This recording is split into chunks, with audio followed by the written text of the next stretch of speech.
Video کو دعوت اسلامی کے آفیشیل فیس بک پیج پر اب تک کم و بیش 5,27,000 لوگ دیکھ چکے ہیں اور 13,80,000 لوگوں تک پہنچ چکی ہے۔ امیر اہل سنت دامت برکاتہم العالیہ سے سوال ہے کہ اگر کوئی اچھا خواب دیکھے تو کیا اس کا پورا کرنا ضروری ہے، اور خواب کی تعبیر جاننے کے لیے کس سے پوچھیں اور کس سے نہیں، اس حوالے سے رہنمائی ارشاد فرمائے۔ جزاک اللہ خیرا۔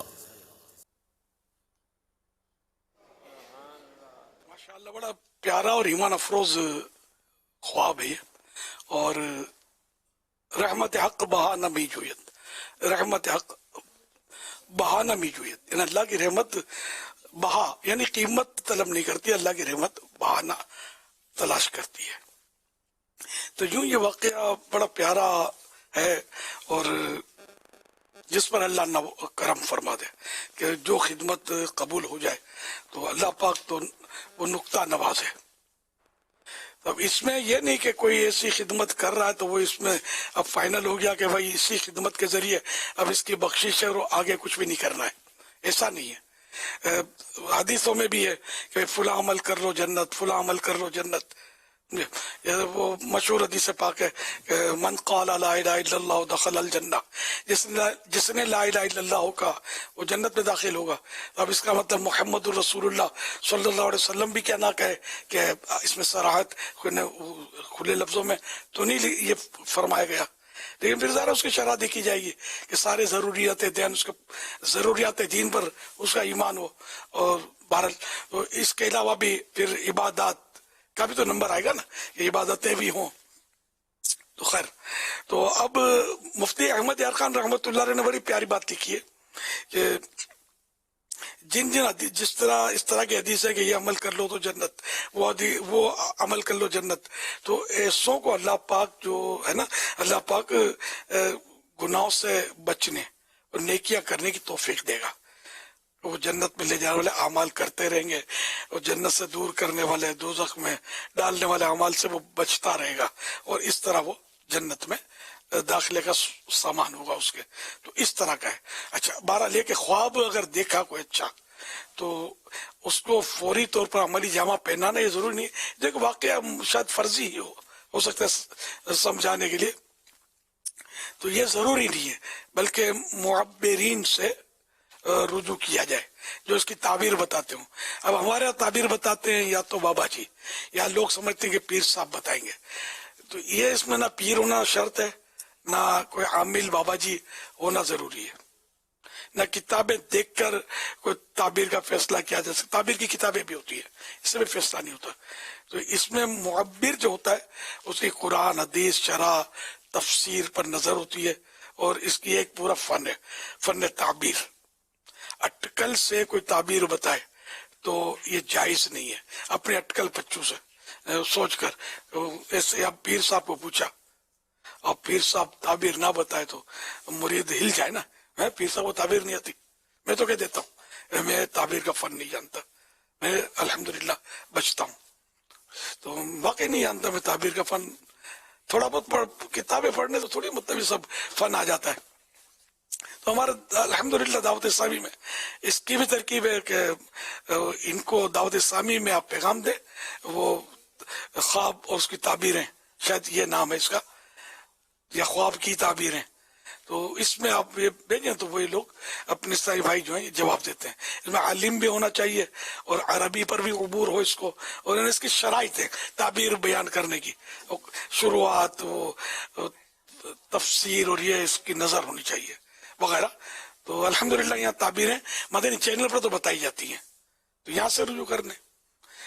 ہر چلتے پھرتے تعبیر نہ پوچھیے، وہ یہ بولتے ہیں فلاں تعبیر بیان کرتا ہے اس کو پوچھو، اور بعض اوقات وہ نہیں، مطلب اہل نہیں ہوتا، وہی جو کتابیں بازار میں ملتی ہیں اس سے وہ تعبیر بیان کرتا ہے، اور عوام نے وہ تعبیر سب کتابیں تو نہیں پڑھی ہوتی، تو وہ آدمی پر ہوتا ہے، کس ٹائم پر دیکھا، کیا پوزیشن تھی۔